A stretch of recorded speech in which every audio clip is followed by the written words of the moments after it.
One of the Russian channel's hosts, Solovyov.Live Arutyunov, known as Razvedos, commenting on Putin's claims of unprecedented victories, essentially refuted his dictator.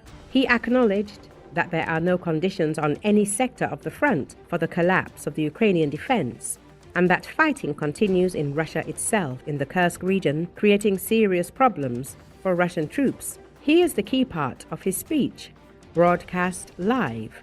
Regarding the collapse of the front, unfortunately, there are currently no preconditions for this on any sector of the front. Quite intense fighting is still underway in the Tetkinsky and Glushkovsky directions of the Kursk region.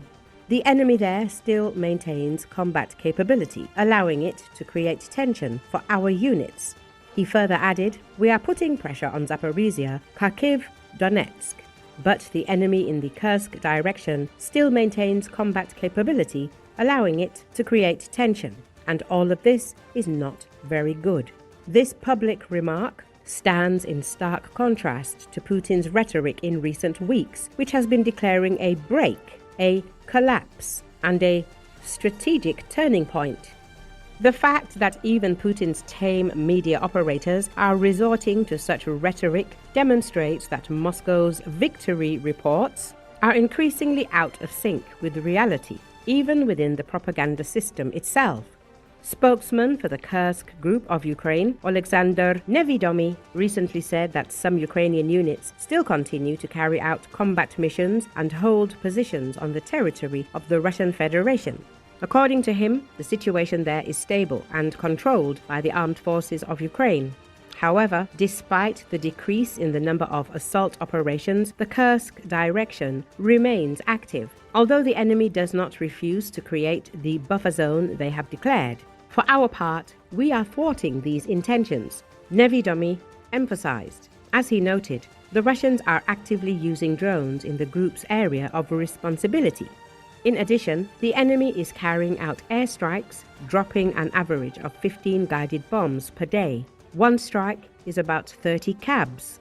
They are being used less and less deep in the operational zone. They are used to harm the battle formations of our group, he explained. Recently, State Border Guard Service of Ukraine reported that drone operators of the Mobile Border Detachment Steel Frontier destroyed a communications antenna and the drone launch site of the Russian army in the Kursk direction. Representatives of the agency clarified that destroying these facilities significantly limits the enemy's ability to observe and launch drones in this sector. Among the other results of the operation, at least 6 Russian servicemen were eliminated. According to the operational summary, on the north, Slobozhansky and Kursk directions, Ukrainian defenders repel enemy attacks. This development confirms the effectiveness of employing mobile units and constant monitoring of border areas.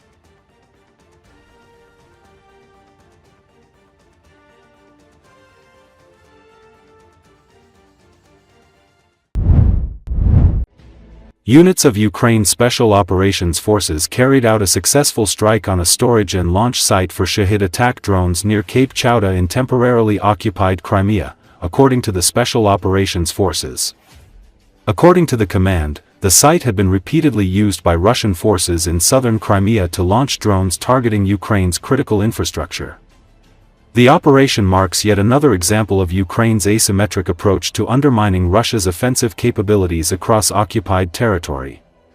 A Special Operations Forces representative emphasized the importance of the mission. Every strike that limits Russia's ability to launch drones is a step toward protecting our people.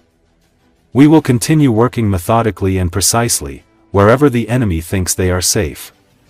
The Special Operations Forces continue to employ asymmetric actions to undermine the offensive capabilities of the Russian army, limiting its ability to strike civilian targets. This is not the first operation by Ukrainian special forces in Crimea. Over the past few months, they have repeatedly destroyed enemy equipment, storage facilities, and command posts, reducing Russia's strike capabilities. These asymmetric actions are part of Ukraine's strategy to deter Russia and protect civilians, especially amid ongoing Russian attempts to attack civilian targets with drones. On November 28, the Ukrainian General Staff reported strikes on the Saki airfield in Crimea. In addition, Ukrainian forces successfully hit an oil refinery in Russia's Saratov region and other enemy targets. On the night of November 28, Magyar's birds drones disabled the Saratov refinery and several power substations. In total, 10 enemy targets were attacked. According to commander of the Ukraine's unmanned systems forces, Robert Magyar Brovdy, the strike successfully hit the Saratov refinery of Rosneft, which produces more than 20 types of petroleum products. Several 500 kV Russian substations were also targeted from temporarily occupied Luhansk to the Rostov region. In total, on the night of November 28, the deep strike forces of the drone forces engaged 10 critical, military, and energy infrastructure targets of the occupier, covering an unlimited geographical area, Brovdy said. Brovdy added that the strikes were carried out by the 1st Separate Drone Forces Center and the Graf unit. Gasoline is becoming scarce in the swamps, and gas and oil are burning quickly. All this is moving toward complete darkness, a cold and long winter. Blacky in the swamps, that's not scary. More intense and louder actions are coming, he promised.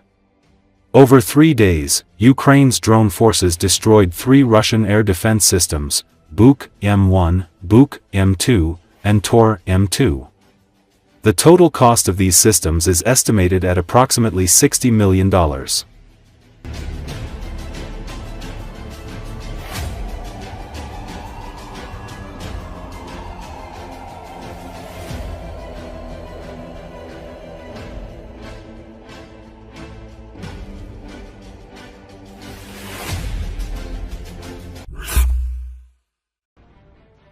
Ukrainian military personnel criticized the peace plan, in particular its clause regarding the possible withdrawal of the defense forces from Donbass. NBC News reports, as the publication noted, although Ukrainian fighters are currently very weakened and most of all dream of returning to civilian life, they are not accepting offers to leave the territories of Donbass they currently hold. This isn't a plan. This is a real capitulation. There's nothing to discuss here. I'm against giving up the parts of Donetsk Oblast that we still hold. Of course, this is a sore point for me, because all this is happening in my homeland, said Senior Sergeant Vladimir Razvedos, who serves near Pokrovsk and commands a drone unit. He explained that before the war, he was an entrepreneur. He says 4 years on the front line have ruined his health. He dreams of focusing on his recovery and raising his 2 sons aged 5 and 14 when peace comes. Razvedos added that he would like to hear a clear explanation from the military leadership as to why the Ukrainian army must abandon the positions it still holds, particularly in his native Donetsk region. If this is done without explanation, it won't be carried out. It's not the government's leadership sitting in the trenches, it's our guys in the trenches. They have the right to decide, he said. Ukrainian Special Forces soldier Alexander, who is fighting in the south, said he and his comrades are closely monitoring developments surrounding the peace plan. He says the situation where he is stationed is not as dire as in the east. He claims the Russians are so desperate to seize Donbass that they are pulling their troops there from the south. Alexander also rejects many key points of the plan.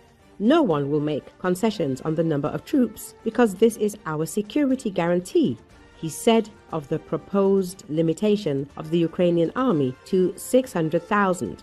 The soldier also opposes territorial concessions because this is our land and we stand here. Alexander expressed doubt that soldiers who risked their lives and lost comrades to slow the Russian advance would abandon the positions they still hold in the Donetsk region. I won't make any assumptions about how people will behave if there is an order to leave, but it is clear that it will not be received positively, he noted, adding that Ukraine should not rush into a peace agreement that would be tantamount to capitulation. Alexander explained that he has 2 children, ran a small cocktail bar in central Kyiv before the full-scale invasion and volunteered for military service in 2022. He says he's not yet considering returning to civilian life. If we don't stop them now, our children will have to do this, and we can't allow that, the man emphasized. Junior Lieutenant Ole Zontov fought against separatists in the east back in 2014, and since 2022 he's been fighting against the Kremlin's full-scale invasion. He says the existence of some kind of peace plan is good news, as he'd like to return to work as head of communications for an investment company in Kyiv once peace comes. He noted that abandoning Ukrainian-controlled territories would be a very controversial decision that would cause outrage and negativity among the military. Lieutenant Dmitry Melnik serves as a drone operator in the Dnipropetrovsk region, where he says the Russians are advancing and Moscow's advantage in numbers and ammunition is difficult to overcome. The Russians are not better warriors than we are. There are simply too few of us, he said.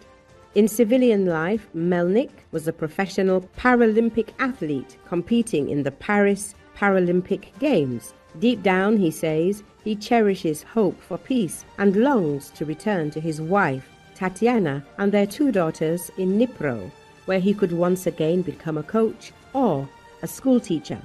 At the beginning of the war, we said, "Forward, forward, forward," but now that's not true.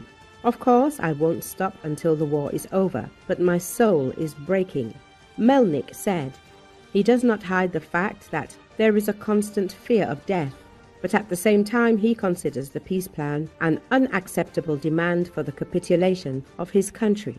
As previously reported, the Russian-American plan to end the war in Ukraine calls for Ukraine to cede control of the Donbass, including the territories it controls. Furthermore, the plan calls for halving the Ukrainian army and abandoning certain types of weapons. The Telegraph reported that according to the U.S. peace plan, Ukraine would be forced to lease the part of Donbass under Russian control for which the aggressor state would allegedly pay. Kiev would allegedly cede control of Donbass but retain ownership